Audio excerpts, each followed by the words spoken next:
Sabemos también que ha sido práctica del régimen de Maduro y anteriormente de Chávez enviar financiamiento a través en ese momento del Foro de Sao Paulo. Si aquí no se entiende que lo primero debe ser la designación del CNE y que el espacio de la parlamentaria no se lo podemos dejar solo al gobierno, sería un gran error. Nosotros desconocemos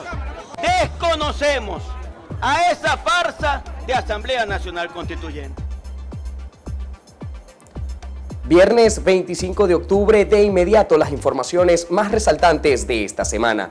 El presunto financiamiento del gobierno ilegítimo de Venezuela encabezado por Nicolás Maduro a protestas en diversos países de Latinoamérica sigue cobrando fuerza. Esta semana, el presidente encargado de Venezuela, Juan Guaidó, reiteró que ha sido práctica de Nicolás Maduro enviar financiamiento a través del Foro de Sao Paulo, al igual que hizo Hugo Chávez en su momento para tratar de infiltrar, desestabilizar y vender un proyecto que ya a todas luces fracasó en el continente. Cada país tiene su dinámica propia. Aquí y sabemos también que ha sido práctica del régimen de Maduro y anteriormente de Chávez enviar financiamiento a través en ese momento del Foro de Sao Paulo a lo que ellos llamaban sus aliados, entre comillas. El caso más notorio fue cuando detuvieron una maleta de $800.000, que por cierto, hasta ese momento se habían enviado más de 17 millones de dólares y entre hoy y mañana vamos a presentar parte de las pruebas de lo que fue ese envío de dinero para financiar una de las campañas en la región en un momento determinado a través de PDVSA y a través de Cuba. Además, en este momento no es distinto a lo que intentan hacer hoy para tratar de infiltrar, desestabilizar, para tratar de vender un proyecto que ya a todas luces fracasó en el continente. Por su parte, Nicolás Maduro dejó ver que los planes establecidos en el Foro de Sao Paulo, celebrado recientemente en Caracas, se están cumpliendo. Todas las metas que nos hemos propuesto en el Foro de Sao Paulo las estamos cumpliendo una por una, subrayó el usurpador intentando atribuirse los últimos acontecimientos ocurridos en la región. El Foro de Sao Paulo, le puedo decir desde Venezuela, estamos cumpliendo el plan, Foro de Sao Paulo. El plan va como lo hicimos, va perfecto el plan. Ustedes me entienden, Foro de Sao Paulo, el plan va en pleno desarrollo, victorioso.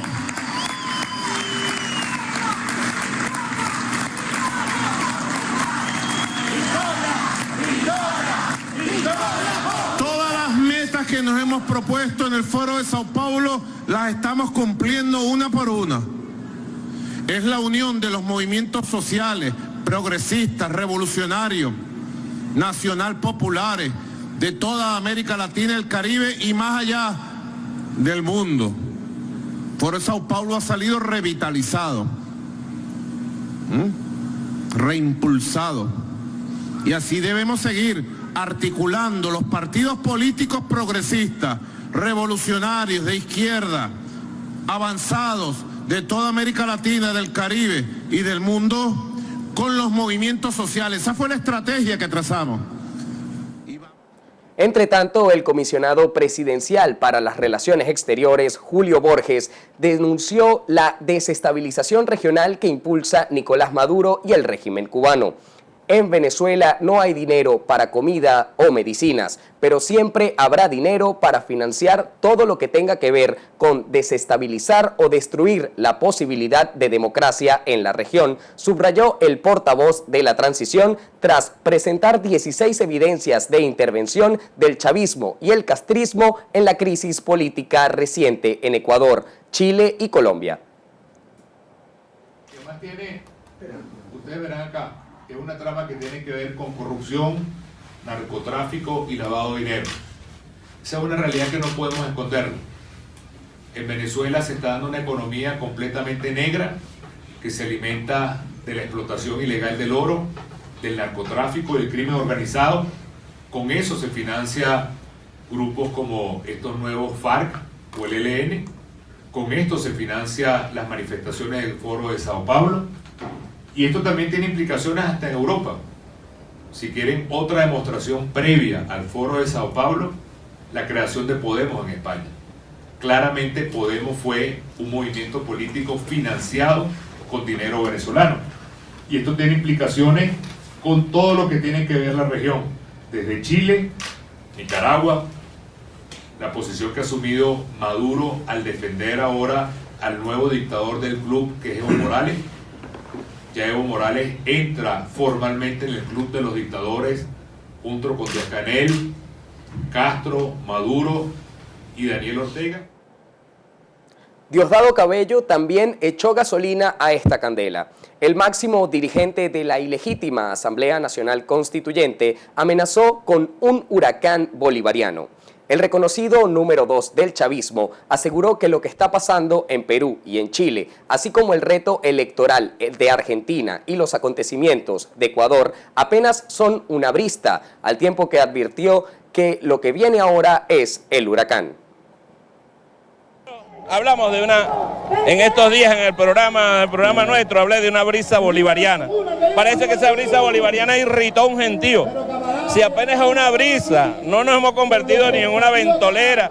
Y ahí si nos convertimos en un huracán, que sea capaz de llegar a todos lados. Apenas estamos en la etapa de brisa y no la detiene ni Almagro, ni el grupo de Grima, ni la OEA, no la detiene nadie. Cuando los pueblos deciden ser libres y reconocen el liderazgo y reconocen el ascendiente del padre Bolívar sobre cualquier movimiento independentista del mundo, uno dice, mira, Bolívar lo conocen. Nosotros estuvimos en Vietnam, en una calle, un mural de Bolívar.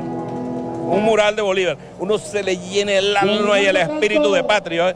Y Bolívar es reconocido, no puede un vendepatria como Almagro desestimar la cosa con una brisita bolivariana. Mire, Almagro, vamos para un huracán bolivariano, un huracán bolivariano, huracán de los pueblos, no lo detiene absolutamente nadie. Lo que está pasando en Perú, lo que está pasando en Chile, lo que está pasando en Argentina, lo que está pasando en Honduras, en Ecuador, es apenas la brisita. Lo que viene ahora es el huracán. Aguántese que es absolutamente imposible que Colombia se quede tal como está. Es absolutamente imposible que Brasil se quede como está. No hay forma.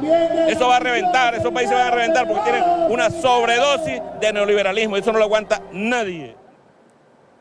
El pasado martes, la inconstitucional Asamblea Nacional Constituyente, con aval del Tribunal Supremo de Justicia, allanó la inmunidad parlamentaria del diputado de la Asamblea Nacional, Juan Pablo Guanipa. El legislador y gobernador electo por el estado Zulia, tras permanecer 48 horas en la clandestinidad, reapareció en una marcha previamente convocada en rechazo a la terrible crisis producto del colapso de los servicios básicos en la entidad que representa en el Capitolio. Desconocemos a esa farsa de Asamblea Nacional Constituyente. Nosotros desconocemos a ese ilegítimo Tribunal Supremo de Justicia, que dictó una sentencia que nadie conoce, la conocen ellos solos. ¿Dónde está esa sentencia? El diputado Juan Pablo Guanipa hizo acto de presencia durante la movilización convocada por la Asamblea Nacional en apoyo a la crisis eléctrica que vive el Zulia, a pesar de haber estado en la clandestinidad durante los pasados días debido al intento de allanamiento a su inmunidad parlamentaria por parte de la Asamblea Nacional Constituyente. ¿Qué es lo que tenemos que hacer? Seguir luchando para que Venezuela salga de esta situación. ¿Qué va a hacer Juan Pablo Guanipa? Seguir luchando donde tenga que luchar. Estaremos analizando todas las opciones, todas las posibilidades. Durante la movilización, algunos diputados destacaron que la crisis que afecta al Zulia es el reflejo de lo que podría pasar en el resto del país si se mantiene el régimen de Nicolás Maduro. Lo que está pasando hoy en el Zulia es inhumano, resultado de las políticas del régimen. Porque en su conciencia hay muchos muertos y en las manos de Maduro hay muchos muertos. En Diosdado estamos en una narcodictadura. ¡Narcodictadura, señores! La movilización fue impedida por dos piquetes de la Guardia Nacional Bolivariana, uno que la hizo redirigirse hacia la avenida Francisco de Miranda y otro que impidió su llegada hacia la sede de Corpoelec. Desde Caracas, Venezuela, para la agencia de noticias Venepress, Frank Thomas. Seguimos con la fuente política. En exclusiva para Venepress, el ex candidato presidencial y líder de Avanzada Progresista, Henry Falcón, aseguró que es imposible contarse en elecciones parlamentarias sin la renovación del Consejo Nacional Electoral. El también exgobernador de Lara reiteró que sería un error de la Asamblea Nacional entregar el nombramiento del ente comicial al oficialismo. Veamos. Nosotros aspiramos que el CNE, y es lo que queremos, que el CNE sea producto precisamente de quienes ejercen el poder en representación de la mayoría de la población, que es la Asamblea Nacional. No hacerlo sería una gran insensatez. Si aquí no se entiende que lo primero debe ser la designación del CNE y que el espacio de la parlamentaria no se lo podemos dejar solo al gobierno, sería un gran error. Ahora, si no hay CNE y esto sigue en el bochinche, en ese desorden que ha caracterizado no solamente al CNE, a la Administración de Justicia en el país, al propio gobierno y otras instituciones en esto de partidizar y tener esas instituciones como oficinas del PSV, sería muy difícil acudir a un proceso electoral, pero estamos apostando y de allí la presión. Y está en manos nuestras. Resulta que está en manos de la oposición, ya no está en manos del gobierno. Está en manos de la oposición, especialmente de la Asamblea Nacional, la designación del nuevo Consejo Nacional. De allí el exhorto, no lo vamos a hacer. Queridos hermanos, vamos a dejar un vacío en esa responsabilidad que tenemos frente al país para que nos quedemos una vez más con la nada. Se trata de eso. Educación en huelga. Griselda Sánchez, vocera del Sindicato Venezolano de Maestros, responsabilizó esta semana a Aristóbulo Istúriz de bajarle la Santa María al sistema educativo nacional. En una protesta a las afueras del Ministerio de Educación, tras 48 horas de paro, la portavoz de los docentes aseveró que seguirán manifestando en reclamo de justas reivindicaciones para el sector. La ausencia de reivindicaciones laborales desencadenó en un paro educativo de 48 horas que terminó este miércoles en las afueras de la sede del Ministerio de Educación. Estos son los testimonios de los docentes. Lastimosamente, Aristóbulo Istúriz nos ha robado. Aristóbulo Istúriz le ha bajado la Santa María a la educación. Es Aristóbulo el gran responsable de la catástrofe del sector educativo. ¿Cómo hace usted con el salario que gana en estos momentos? Pasar trabajo, tener buscar no sé qué cosa para, incluso tengo que completar con el salario de la esposa mía, más el de unos sobrinos y el de unos nietos para poder comer. ¿Cuál es su llamado para el ministro de Educación de Nicolás Maduro, Aristóbulo Istúriz? Que se deje de estar viajando en sus yates y bueno, y que venga aquí a darle la cara al pueblo venezolano, a los maestros y a los profesores. Señor Florencio, vemos que su pancarta anuncia que son 5 salarios mínimos de sueldo básico lo que exigen. Bueno, ese es asunto mío y los compañeros, los conocidos. Sé que parece ridículo porque 5 salarios mínimos no cubre la cesta básica. Pero yo sé, con estos 60 años, que en Venezuela en cada familia por lo menos trabajan 2 personas. Entonces, serían 10 salarios mínimos. Van a cubrir apretaditos los gastos. Se pudo conocer por parte de los maestros que se encontraban acá en el Ministerio de Educación que la directiva de algunos planteles incitaba a los padres a denunciar a los maestros que habían acatado este paro. Desde Caracas, Venezuela, para la agencia de noticias Venepress, Frank Thomas. Entramos en materia económica. Bonistas del bono PDVSA 2020 no podrán vender acciones de Citgo hasta enero del próximo año. Así lo estableció el Departamento del Tesoro de los Estados Unidos en una modificación de la licencia para permitir ciertas transacciones después del 22 de enero del 2020.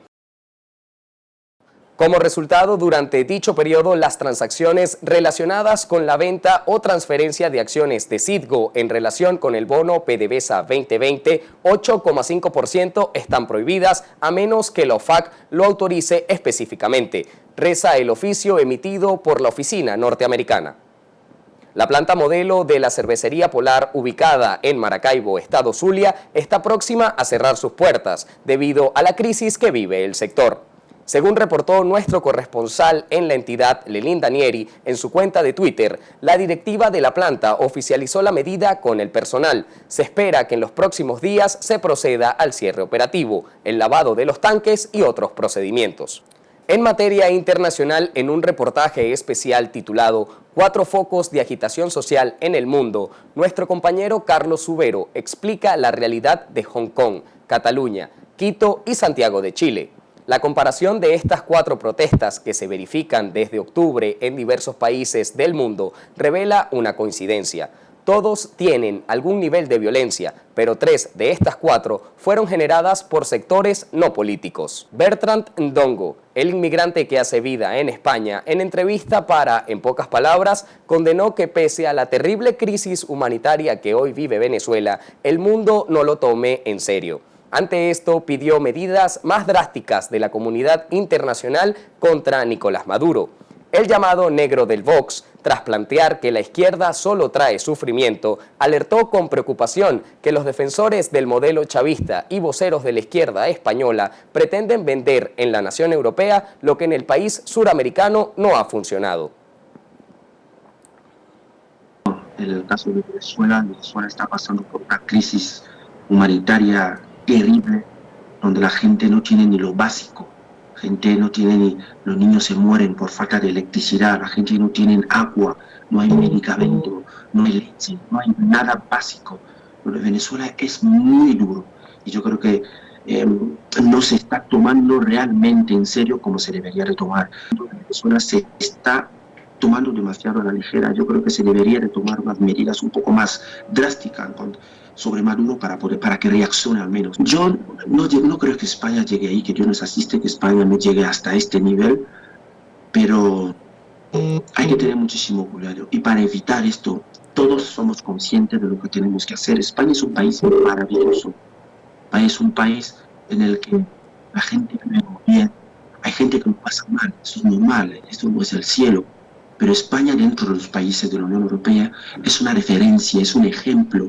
Por lo tanto, yo creo que los españoles, todos los que vivimos en este país, tenemos la responsabilidad, como sea, de proteger España, de cuidar España, de parar los pies a esta izquierda, como me estás explicando, porque es realmente impresionante.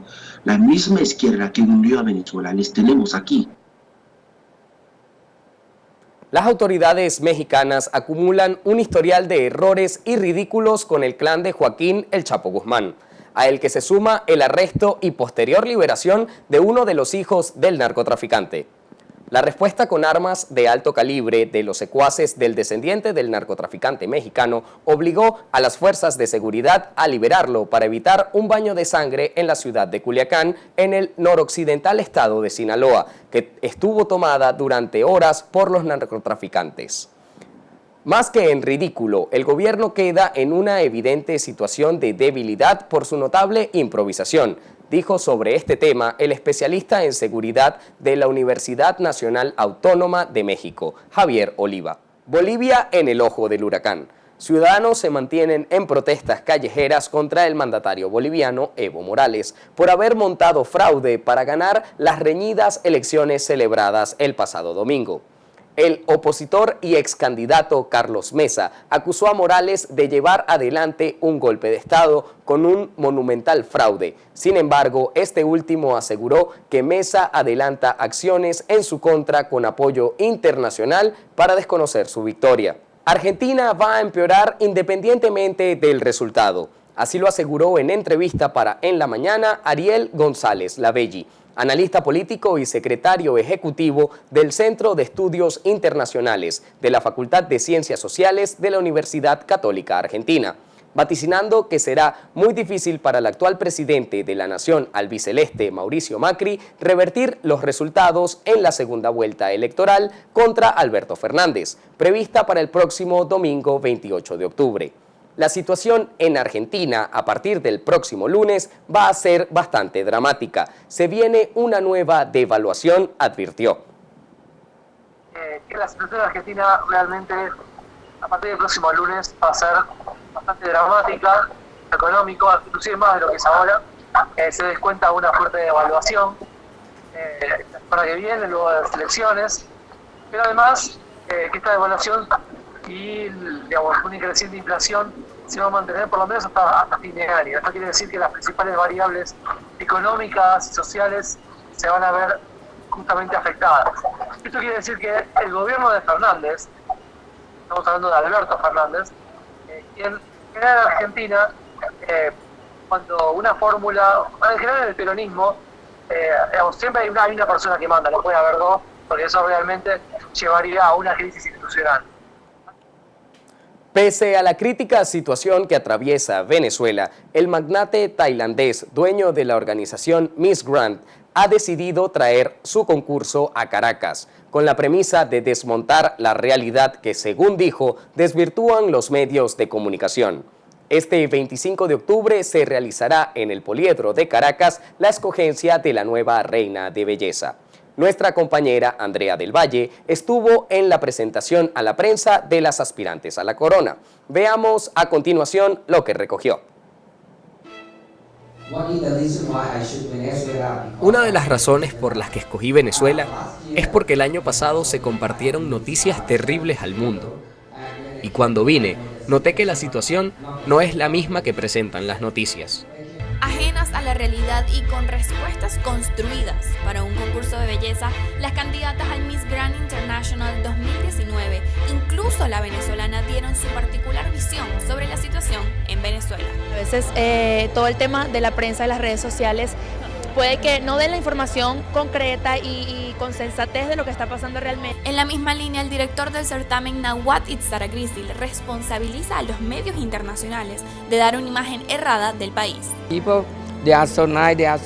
Los venezolanos son buenos y agradables, no peligrosos.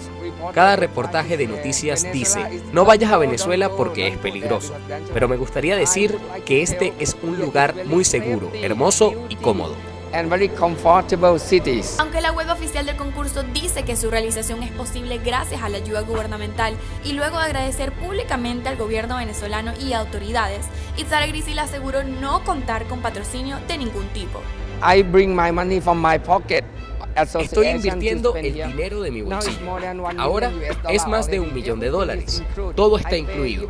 He pagado pasajes de avión, alojamiento en hotel, comida, transporte, torres, producción. Todo lo pagué, no quiero nada gratis. Sin embargo, la ayuda gubernamental es visible. Escolta de la Policía Nacional Bolivariana y hasta el Poliedro de Caracas, espacio que había sido restringido para la organización de eventos de este tipo, como el mismo Miss Venezuela. Ahora nos vamos a lo más viral de la semana. En esta oportunidad se trata del derrocamiento de la estatua de Hugo Chávez en la ciudad de La Paz. Esto en el marco de las protestas ciudadanas registradas esta semana en Bolivia por las irregularidades que envuelven la reelección como presidente de Evo Morales. También queremos agradecer a nuestro seguidor de la semana, el inmigrante camerunés y militante del partido Vox de España, Bertrand Ndongo, el peculiar personaje que desafía el presunto racismo de la tolda europea, cuenta con más de 38.000 seguidores en la red social Twitter. Recuerde que somos Venepress en todas nuestras plataformas digitales. Quien los acompañó en esta emisión, Frank Thomas.